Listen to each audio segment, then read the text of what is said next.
Hello বন্ধুরা, কেমন আছো সবাই? আশা করি ভালোই আছো। পূর্ণিমা বেঙ্গলি ব্লগ চ্যানেলে সবাইকে স্বাগত জানিয়ে আজকে একটা নতুন ভিডিও নিয়ে চলে এসেছি। কেমন আছো তোমরা? আশা করি ভালোই আছো, আমিও ভালো আছি। তো বন্ধুরা, দেখতে পাচ্ছ আমি এখন গোটা সিদ্ধ করব, তার জন্য আমি কলাই ডাল ভেজে নিচ্ছি। তো এর মধ্যে আছে তরকার ডাল, মুগ ডাল আর কালো কলাই বলে একটা ডাল আছে, 3 রকম কলাই মিলে ভেজে নিয়েছি।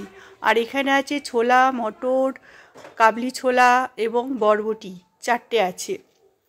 তো 7 রকমের ডাল হয়ে গেল। তো এখন আমি হাঁড়ি বসিয়ে দিলাম।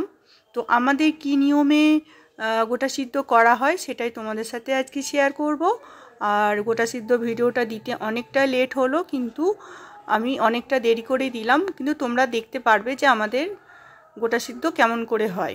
তো আমি এখন একটা বড় হাঁড়ি বসিয়ে দিয়েছি, আর দেখো আমি ঠাকুর পুজো করে নিচ্ছি। ঠাকুরকে স্মরণ করে সিঁদুর লাগিয়ে দিচ্ছি, আর এরপরে আমি সমস্ত কাজগুলো করব। তো এখন আমি সমস্ত সবজি এবং কলাইগুলো সব ধুয়ে ফেলবো। তো কি কি দিচ্ছি দেখো, গোটা গোটা বেগুন। এখন আমাদের বাড়িতে লোকজন কম হয়ে গেছে, তাই বেগুন টেগুন সমস্ত কিছুই এখন কম। না হলে আমার শাশুড়ি মা বেঁচে থাকতে আর আমাদের পরিবারের সবাই একসাথে, যখন আমরা মোটামুটি 10-12 জন আমরা ফ্যামিলি মেম্বার, তো সবাই যখন ছিল একসাথে, তখন আমাদের আরও বড় হাঁড়ি বসাতে হতো এবং আরও অনেক বেগুন, মানে 21টা 25টা এরকম করে বেগুন দিতে হতো। তো এখন আমাদের সব ফ্যামিলি মেম্বার আস্তে আস্তে কম, শ্বশুর মারা গেছে, শাশুড়ি মা মারা গেছে, আমার মেয়ে বিয়ে হয়ে গেছে এবং আমার হাজব্যান্ড তো বাইরে থাকে। এরকম করে ছড়িয়ে ছিটিয়ে সবাই থাকাতে মানে ফ্যামিলি মেম্বার একদম কম হয়ে গেছে মানে এই বছরে। তো যাই হোক, তো এখন যা হবে অল্প অল্প করেই করা হবে। তবুও বলবে যে সবাই, তোমাদের সবার লোকজন কম, তবু এত বড় হাঁড়ি কেন বসিয়েছো? এত বড় হাঁড়ি বসানোর কারণ হচ্ছে সবাইকে দিতে হয়, যেহেতু আমাদের গোটা সিদ্ধটা একদম আলাদা হয়, একদম অন্য মানুষদের থেকে পুরোটাই আলাদা। আমাদের বীরভূমে এইভাবে গোটা সিদ্ধ হয়, বীরভূম বিখ্যাত গোটা সিদ্ধ এটা। দেখো, একটা গোটা রসুন নিয়েছি। রসুন যে যার আন্দাজ মতন দিতে পারে, কিন্তু গোটা রসুন দিতে হবে গাছ সমেত। তো আমি এখন গাছ সমেত রসুনটাকে ভালো করে ধুয়ে নিচ্ছি। একটাই দিচ্ছি, 3টে দিতে হয়, নয় 5টা দিতে হয়, না হয় 7টা দিতে হয়, বেজোড় দিতে হয়, জোর দিতে হয় না। তার জন্য আমি একটা দিচ্ছি। কেউ খাওয়ার মতন সেরকম নেই, একটু স্মেল হওয়ার জন্য নিরামিষ অথচ রসুন দিতে হয়, এটা হচ্ছে আমাদের নিয়ম।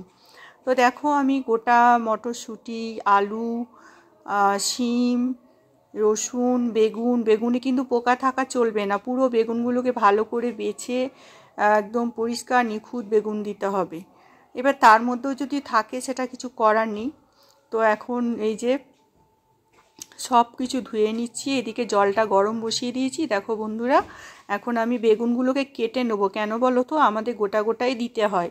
এবছর যেহেতু শাশুড়ি মা মারা গেছে, তার জন্য আমাদের গোটা গোটা দেওয়া যাবে না, একটু কেটে কেটে দিতে হবে। তাই ডালটাও একটুখানি ভেঙে দেবো, আলুগুলোও সব একটু একটু করে কেটে দেবো, কারণ হচ্ছে গোটা সিদ্ধ করা যাবে না তার জন্য। কিন্তু আমাদের তো এইভাবেই হয়, তাই একটুখানি কেটে মানে সামান্য করে কেটে দিচ্ছি, যাতে গোটাও থাকলো না, কাটাও হলো না।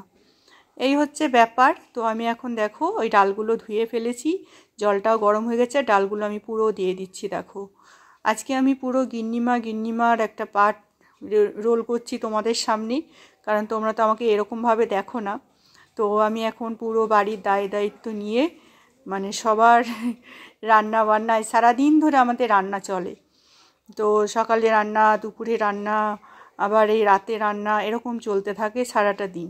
এখন দেখো, আমি একটু ডাল নিয়েছি, ডালগুলো একটু একটু করে ভেঙে দিচ্ছি, যেহেতু নিয়ম আছে গোটাটা করা যাবে না, তাই। তো আমাদের নর্মালি কিন্তু গোটাই করতে হয়। দেখো, আমি অল্প অল্প করে সব ডালগুলো নিয়ে একটু একটু একটু করে ভেঙে দিচ্ছি। তো বন্ধুরা, আমার ভিডিওটা তোমাদের কেমন লাগছে অবশ্যই জানিও। অনেক অনেক ভালোবাসা তোমাদের আমার সাথে থাকার জন্য, বা আমাকে এতটা সাপোর্ট করে এতটা পথ এগিয়ে নিয়ে যাওয়ার জন্য। যারা নতুন দেখছো সবাই একটু সাবস্ক্রাইব করে পাশে থেকো। আর অনেক অনেক ভালোবাসা তোমাদের। তোমাদের ভালোবাসায় আমি আরেকটু এগিয়ে যেতে চাই। তোমরা পাশে থাকো, সাথে থাকো বন্ধুরা। দেখো, মটরশুঁটিগুলো দিয়ে দিচ্ছি, সমস্ত কিছু এবার দিয়ে দেবো আমি। তারপরে টানা 2 ঘন্টা লাগবে এটা রান্না হতে, কারণ সমস্ত কিছু নরম হবে, মানে ডালগুলো যেগুলো আমরা প্রেশার কুকারে রান্না করি সেখানে হাঁড়িতে হবে, মানে বুঝতে পারছো কতক্ষণ সময় লাগবে। তো এই যে আমি এখন সব কিছু দিয়ে দিয়েছি, এখন বেগুনগুলো দেবো লাস্টে। এখন দেখো ডালগুলো ফুটছে, একদম টকবক টকবক করে ফুটছে। এখানে গ্যাস কমিয়ে দিয়ে রান্না করার কোনো ব্যাপার নেই, গ্যাসটা ফুল আঁচে দিতে হবে। আর এদিকে দেখো এখন আমি এগুলোও দিয়ে দেবো, সব অল্প অল্প করে দিতে হবে, কারণ আমি একবার ঢালতে পারবো না, কারণ অনেকটা বড় হাঁড়ি। তো সমস্তটা দেওয়ার পরে 2 ঘন্টা টানা এটা রান্না হবে। ভাবতে পারছো আমাকে 2 ঘন্টায় রান্নাঘরে ওয়েট করতে হবে।